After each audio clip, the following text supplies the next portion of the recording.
La1Radio.net presenta Voces de la Comunidad, una serie radial que permite a los habitantes de la Comuna 1 Popular de Medellín contar sus historias de vida y narrar los acontecimientos de su territorio. Bienvenidos. Este proyecto realizado con dineros públicos priorizados por habitantes de la Comuna 1 Popular en el Plan de Desarrollo Local y Presupuesto Participativo, PDL-IPP de la ciudad de Medellín.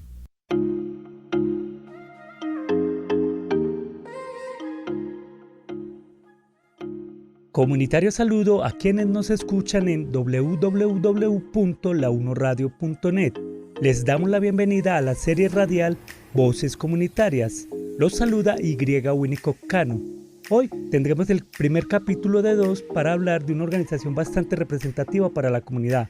Hablamos de FEPI. Nos acompañará John Jaime Sepúlveda, su representante legal, y nos estará haciendo un recuento sobre cómo y qué motivó a los habitantes del barrio Popular 1 a conformar esta organización de base que tanto le ha aportado al desarrollo comunitario. Bienvenidos y bienvenidas.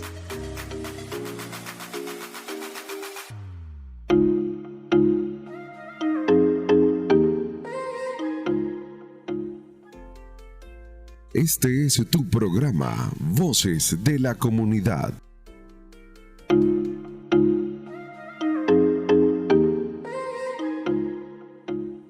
John, ¿qué significa FEPI?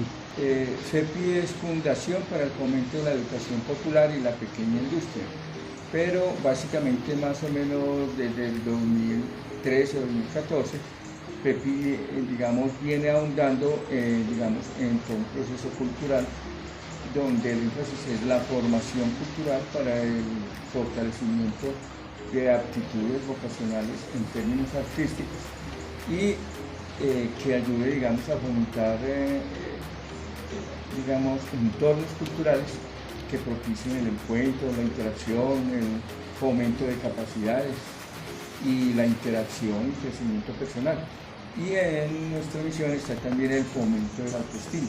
O sea, ahí estamos hablando un poco de lo actual, pero hagamos una breve reseña de lo que ha sido FEPI, cuántos años tiene y qué es lo que ha hecho pues realmente en todos esos años.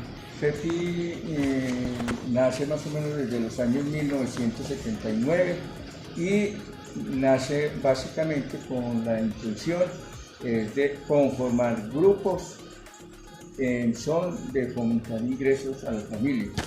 El 79 es un contexto muy diferente al actual y en esa época pues la mayoría de la gente buscaba empleo, generar ingresos, buscar qué hacer para, solventar la gente, acude donde el padre de Héctor Carrasquilla y en el primer momento pues les dice, bueno, conformen un grupo y miramos cómo ir buscando ayudas. En la medida en que estos grupos se van reuniendo, miran la posibilidad de conformar una cooperativa. Entonces empieza un proceso de capacitación en todo lo que tiene que ver el cooperativismo. Y digamos que esa primera parte del FEPI, todo el tiempo se habla de cooperativismo. Y cada grupo, o sobre todo el grupo de talleres, que fue el primero que empezó, se divide en 3, haciendo alusión a todas las partes que conforman una cooperativa. Era el comité de administración, comité de educación y la junta de vigilancia. Cada persona pertenecía a uno de esos comités y básicamente casi que cada 8 días lo que se hablaba era cooperativismo. E incluso el grupo de talleres llegó a llamarse Precooperativa José Antonio Galán. Primero porque había que ser precooperativa y segundo porque se retomaba el nombre de José Antonio Galán como una persona que había contribuido y había revolucionado en son de lograr beneficios para su población. Luego pues van surgiendo los grupos de bolsas, que es un grupo básicamente de mujeres, cabezas de familia que trabajan la bolsa de papel. Y el grupo también asume estas 3 comisiones. comité de administración, comité de educación y junta de vigilancia. Luego nace el grupo de confesiones, que es básicamente un grupo que nace de un curso que dio una de las religiosas en confesiones, y a partir de ahí pues se empiezan también a reunirse. La lógica de los tres grupos es iniciarse y reunirse y fomentar la educación, que en ese momento era todo, pues, generar ingresos, la educación en la familia, pues familias jóvenes que tenían hijos adolescentes, entonces todo eso era lo que se hablaba en ese momento. Y obviamente entonces surge la necesidad de trabajar todo lo que es contabilidad, ventas, mercadeo, porque esos eran los problemas que tenían los grupos. El primer grupo, que fue el grupo de talleres, entonces fue pre-cooperativo. Pero luego, pues, junto con el padre Federico y otras personas, se empezó a trabajar más bien la idea de una fundación, porque la fundación, pues, permitía, digamos, en ese momento era como una mejor alternativa, visualizaba mejor y posibilitaba gestionar muchos recursos para fortalecer cada uno de los grupos. La idea es que la fundación, digamos, permitiera, primero que todo, fortaleciera cada uno de los grupos y mantuviera la independencia de cada uno de los grupos. O sea, que cada grupo tenía su propia junta directiva, su autonomía, su proceso de educación, y que un grupo no se inmiscuyera en términos negativos en otro grupo. Y por eso entonces nace la Fundación para el Fomento de la Educación Popular y la Pequeña Industria, tratando de que mantuviera siempre un equilibrio, un 50% por un 50%. Entonces, un 50% dedicado a todo lo de la educación popular, porque en ese momento era el contexto de la educación popular. O sea, el 79, toda la década del 80, es la época en que más resurge, no a nivel local, a nivel mundial, todo lo referido a lo que era la educación popular. Entonces se hablaba mucho de educación popular. Y habían otras corrientes también que cruzaban, como era teología de la liberación, que estaba también en su pleno apogeo y cruzaba perfectamente con todo lo de educación popular. Y pues estaba el fomento de los grupos, un montón de necesidades, y entonces por eso se llamó Fundación para el Fomento de la Educación Popular. Y el otro 50% era que se siguiera fomentando todo lo de pequeña industria. Entonces, pero que desde la fundación su tarea principal era tratar de mantener el equilibrio, más no meterse en la autonomía e independencia de cada uno de los grupos. Y le quedaba una tarea a la fundación ya en el largo plazo, es seguir fomentando la creación de nuevos grupos de trabajo y que todos fueran independientes, ninguno dependiera en sí mismo de la fundación. Ya empieza entonces una búsqueda, nos vamos olvidando de todo eso del cooperativismo y empieza una búsqueda ya es como por todo lo que es el análisis, la revisión de todo lo que es la educación popular, todo lo que es la liberación. En ese tiempo la palabra emprendimiento no se mencionaba mucho, sino que era como la autogestión o la gestión, y el sueño de fortalecer todo lo de educación popular, porque venía muy fortalecido, todos los grupos, todo el tiempo, hablaban era de plata, de balances, de robos, de pérdidas de plata, de angustias por no generar a veces ingresos, problemas familiares por el problema económico. Es decir, el problema económico era lo que más se mencionaba.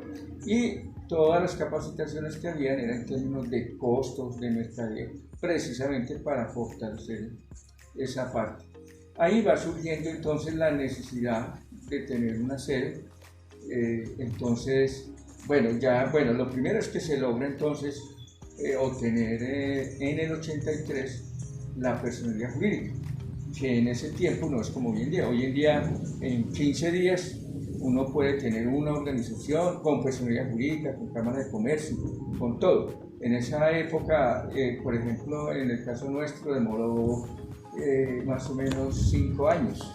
Uno enviaba una carta y la respuesta llegaba a los 7 meses. Se hacía una reforma, se mandaba y la respuesta, bien fuera positiva o negativa, llegaba a los 6, 7 meses. Entonces eso era todo muy demorado. Ya el primer logro muy colectivo fue sacar la perspectiva jurídica. Entonces el segundo paso fue empezar a luchar por tener una sede. Ahí fue donde entonces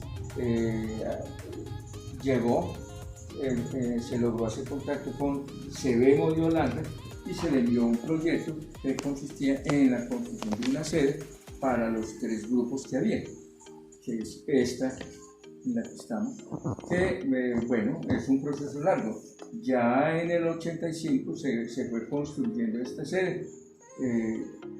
El terreno era del padre, él lo donó a los grupos, entonces aquí se fue construyendo.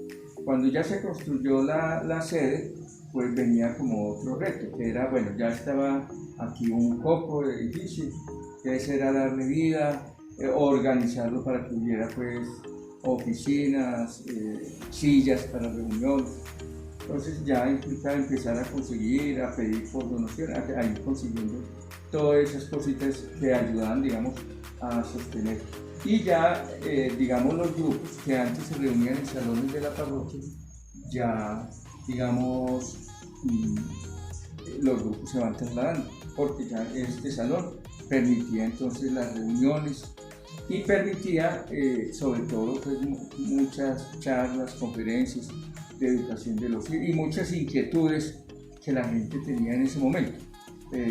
Casi que, digamos, venían inquietudes de todo tipo y aquí se iban como colectivamente aclarando.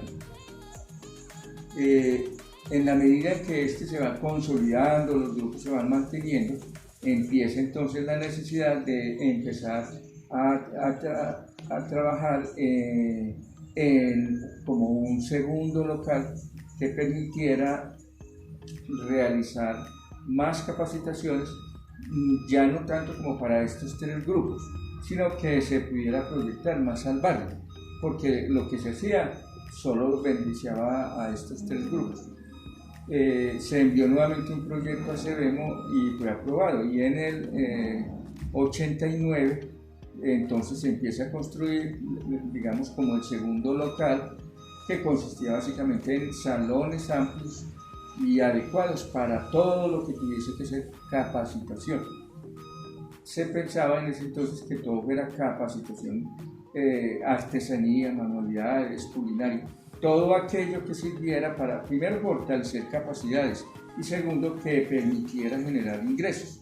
O sea, la lógica era todo lo que generara ingresos. Y el fortalecimiento como de un fondo rotatorio que permitiera, digamos, otorgar créditos a esas pequeñas industrias.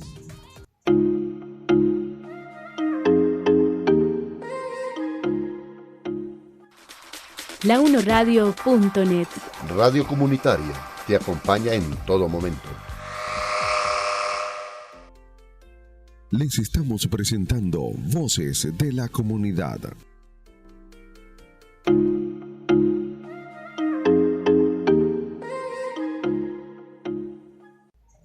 En el 90 más o menos ya se termina de construir ese segundo local y se da la oportunidad de empezar como con unas actividades muy concretas, como fue entre ellas una ludoteca, que era como especie de una biblioteca, pero no libros, sino juguetes, y a la vez pues, se podía financiar una persona ludotecaria que hiciera recreación, que se prestaran juguetes, los volvieran a traer y se combinara, digamos, con tertulias, con cuentos literarios, con toda esa serie de actividades que, digamos, ayudaban como a fortalecer.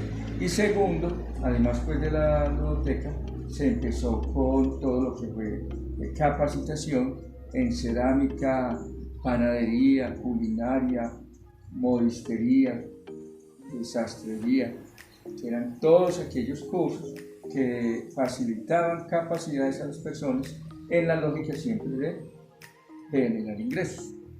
Indudablemente entonces la época de ese 90, 95 más o menos, es una época de pura capacitación técnica.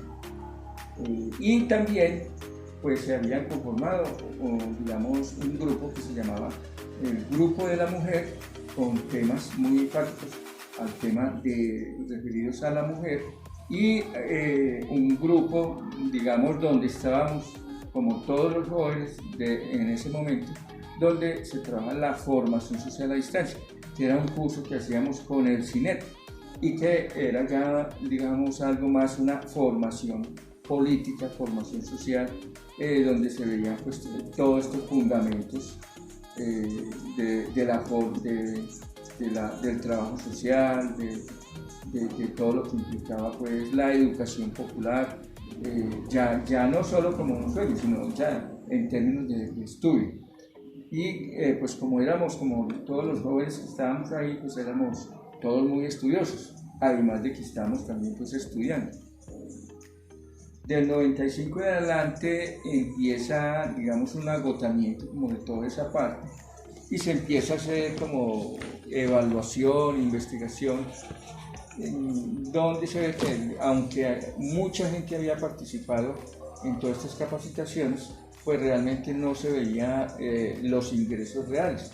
Entonces empieza a cambiar esa lógica de capacitación técnica y se empieza por lo que es ya unas capacitaciones más intensas que eran en todo lo de sistemas, en todo lo de mecanografía, mecánica de motos y todo lo que era el manejo de la máquina fileteadora.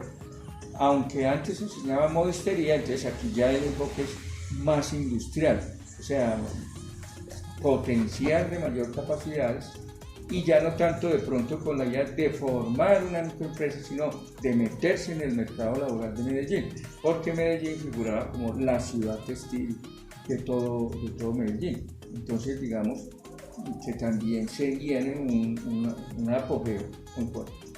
Logramos entonces, bueno, conseguir las máquinas, unas motos, con 30 computadores, 30 máquinas de escribir. Entonces se empieza un proceso que ya es una capacitación técnica ya más intensiva, ya no por 2 raticos semanales, sino diario, por decir algo como media, donde la persona puede salir como con una técnica.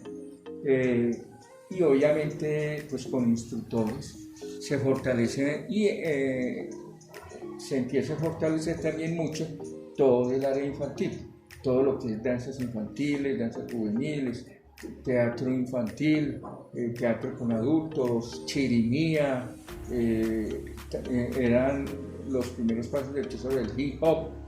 También ahí hubo talleristas y obviamente pues cerramos y se va acabando toda esa lógica de los cursos que antes se había iniciado. Y también bueno, también del 90 al 95 es también una época muy pero muy desastrosa, porque si bien nosotros habíamos logrado ir ampliando ese fondo rotatorio para fomentar la pequeña industria, el contexto digamos del 88 al 95 fue también uno de los periodos más violentos de toda la Comuna 1 y donde ya la violencia no es muy de carácter barrial, sino que ya la violencia es de todo Medellín, donde sale a flote todo lo del narcotráfico, todas esas violencias, las bombas. Entonces, pues también, ¿quiénes fueron los principalmente afectados en toda esta violencia? Fueron los microempresarios. Todo el que tenía pequeña industria fueron los más violentados. Primero, el cobro de vacunas. Todas las bandas, te llegaba una banda a cobrar vacuna, al rato llegaba otra, al rato llegaba otra. Eso le fue un golpe muy duro a todos los negocios. Entonces, todo aquello que durante años se había ido montando y que había ido creciendo y que había ido progresando, en términos de 2-3 años, todo eso se fue yendo a pique. Segundo, hubo negocios también donde fueron asesinadas 1 o 2 personas. Y cuando en una familia alguien es asesinado, eso genera una destrucción anímicamente, entonces queda un desánimo, queda un dolor, una tristeza y quedan unos recorridos que la gente no los quiere. Entonces, total, esa gente empieza a irse a otros lugares y esos negocios a quebrarse. Eso que nos trae también a nosotros como fundación, también un golpe muy duro, porque teníamos un fondo rotatorio que era más o menos 600 millones de pesos, empieza taque, para abajo también, porque muchos de los que debían se fueron y no pagaron. Intereses que estaban, digamos, calculados, tampoco llegaron, porque pues fue mucha la gente que se fue yendo y quebrando. Y antes casi que, mejor dicho, teníamos que sacar de donde no teníamos para ayudarle a esa gente, así incluso ayudarle, todavía sabiendo que nos debían, ayudarles a que se fueran para poder que los riesgos de perder la vida no fueran mucho más grandes. Eso hizo que se nos quedara una cartera morosa, una cartera pérdida y sin poder de continuar. O sea, un fondo rotatorio se llama así, es porque permite, yo le presto a este, me paga, le vuelvo a prestar a otro, paga, y así, va rotando. Y por la rotación, obviamente, se cobran unos intereses favorables para poder que el capital se mantenga. Entonces, no se estaba dando ni lo uno, ni lo otro, ni lo otro, ni lo otro. Entonces, del 90 al 95, aunque hay un crecimiento en términos de programas infantiles, juveniles, educativos, o sea, educación popular, todo eso, todo muy bonito, pero entonces en lo económico obviamente ahí es un descalabro económico total, que hace que entonces primero se pierda mucho dinero, prácticamente todo el fondo rotatorio que fue creciendo y llegó hasta los 1.000 millones, eso empezó para atrás, pero como era el momento también de tanta violencia, entonces había también mucho apoyo de cooperación internacional que llegaba muy interesado en apoyar a disminuir la violencia. Entonces por eso era que permitió que entonces todos estos programas con los niños, con los jóvenes, con las mujeres fuese creciendo. También se logró, bueno, también la época del 90 fue una época en que los grandes ricos o gerentes se tocaran un poquito la sensibilidad, entonces también conformaron una fundación que se llamó Fundación Solidaria de la Visitación y que nace integrada por, esa época fue como, recuerdo que era como 260 gerentes de empresas y cada uno daba una cuota, no sé si eran como 50 o 100 mil pesos, no recuerdo bien ese punto. Pero entonces la Fundación Solidaria llega con toda la fuerza y con todo el deseo y con todo el corazón y con todo un buen presupuesto para apoyar. Entonces a nosotros habíamos acabado de hacer un convenio con la parroquia, porque la parroquia históricamente era la que había tenido la biblioteca del barrio. Entonces a nosotros nos lograron apoyar una muchacha con un salario para una bibliotecaria. Entonces hablamos con el padre que nos cediera todos los libros y nosotros nos encargamos de la biblioteca. Entonces ahí ya teníamos la biblioteca, la ludoteca, los grupos culturales, los niños, las niñas, los jóvenes, toda la capacitación técnica y aunque había habido mucha violencia, pues también habíamos obtenido mucha cooperación para poder, digamos, ampliar como todo esto. Ya como del 95 empieza la idea y pues bueno, desde la misma cooperación, dos ideas fundamentales a trabajar. Primero, agencias que cooperan pero que dicen, bueno, la cooperación tiene a disminuir, entonces ustedes se tienen que fortalecer, es en exigirle al gobierno que invierta los impuestos, porque todo eso se lo están robando. Entonces las agencias nada hacemos con venir a colaborar y apoyar, y lo que al Estado le corresponde se lo roban allá entre dos o tres. Entonces lo que se requieren ustedes es la formación política y la capacidad decisoria para exigir lo que es de ustedes por ser ciudadanos. Entonces obviamente empieza esa idea de exigir, bueno, ustedes en qué están, dónde están, si están en las instancias, si están enviando proyectos a las instancias gubernamentales. Y segundo, empieza también la idea de que el fondo rotatorio tiene que tener un mejor manejo en términos de crecimiento. Entonces para eso se forma, empieza a trabajarse en una cooperativa de ahorro y crédito, que era otro ente jurídico muy diferente a FEPI, pero cuya idea era el ahorro y el crédito. ¿Para qué? Entonces la idea era que se trabajara en llave, porque no era crédito general, sino crédito para el fomento de la pequeña industria. Entonces, digamos que ahí la idea era formar dos organizaciones que estuvieran, digamos, matrimoniadas, porque FEPI entonces se especializaba en lo que se llama factibilidad de proyectos rentables, era capacitar a la gente para la pequeña industria, el mercadeo, las ventas, la factibilidad, ver si un negocio, el perfil ocupacional, y la cooperativa pues es la que otorgaba los créditos. Eso, se arrancó de cero y fue creciendo y fue llegando la época del 2000. Y la época del 2000 llega también con otra ola increíble de violencia. Era una violencia ya también muy diferente. La violencia de los 90 era una violencia, digamos, muy juvenil, muy local, muy desde el narcotráfico. Era una violencia muy cruda, o sea, era una manera muy cruda, muy cruel de matar a la gente. Pero la violencia ya del 2000 no era ya ese tipo de violencia, era una violencia más política y con entornos ya que de tipo autodefensas, paramilitares, con muy buen armamento. Ya ahí sí no se habla de changones y que cuchillos o elaborados ahí por la misma gente, no, ya era armamento profesional y de alto calibre. Y eso genera también otro tipo, primero en el barrio, lo poquito que había quedado de algunos negocios, hasta ahí llegaron. Segundo, se incrementa el desplazamiento. Bueno, no ahondo mucho porque eso sí lo sabe usted más que yo incluso.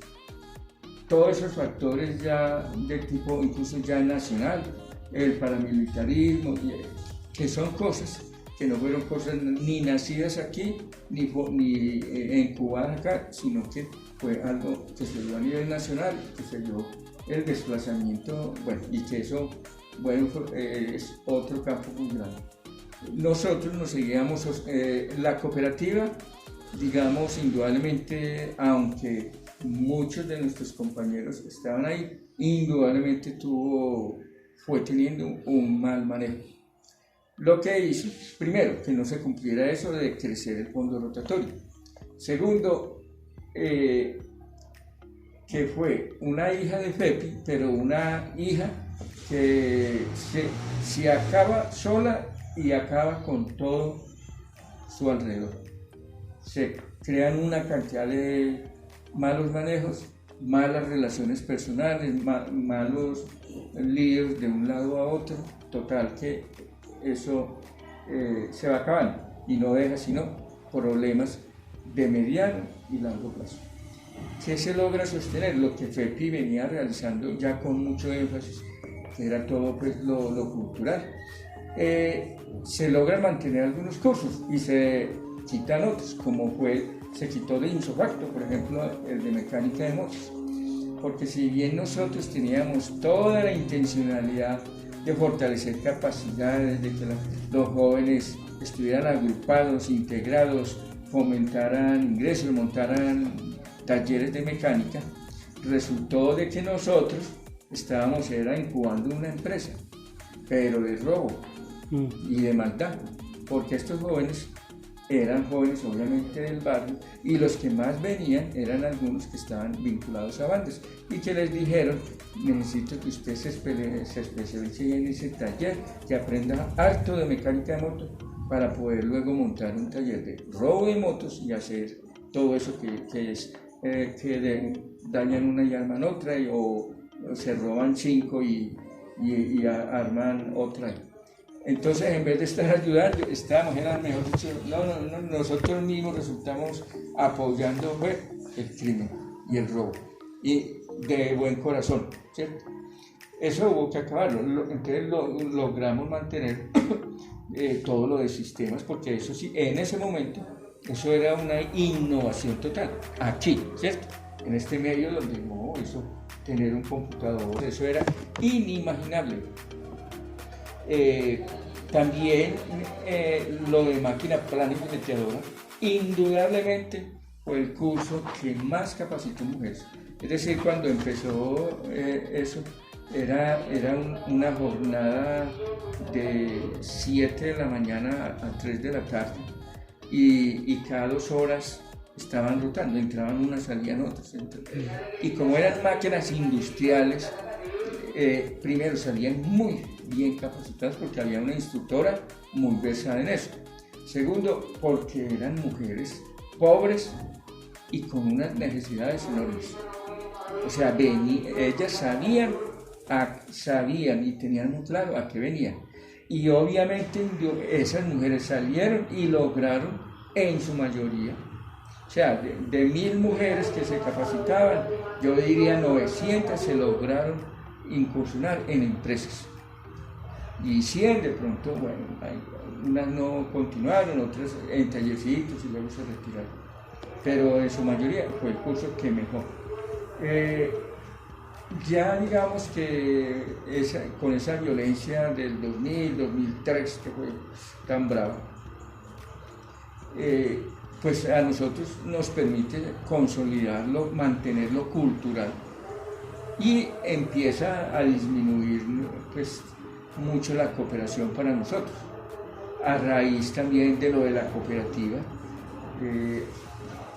también porque ya pues la alcaldía se había metido y estaba mucho empezaba a surgir mucho ese boom de que Medellín, a través de la planeación estratégica, estaba creciendo, estaba mejorando, estaba convirtiéndose en una ciudad turística, financiera.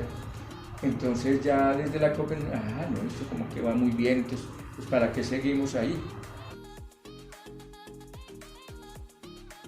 Agradecemos a quienes nos escuchan. Les deseamos un buen resto de día y les invitamos para que sigan escuchando www.launoradio.net. Serie radial de la Secretaría de Comunicaciones de la Alcaldía de Medellín, que busca la promoción y difusión de las diferentes actividades, proyectos y programas de participación comunitaria en la Comuna 1 Popular de Medellín. En el Control Master, Juan Manuel Martínez. En la preproducción y locución, Y. Winnicott Cano. Hasta la próxima. Voces de la Comunidad, realizado por launoradio.net, dirigido por la Corporación El Megáfono, comunicación para la movilización social.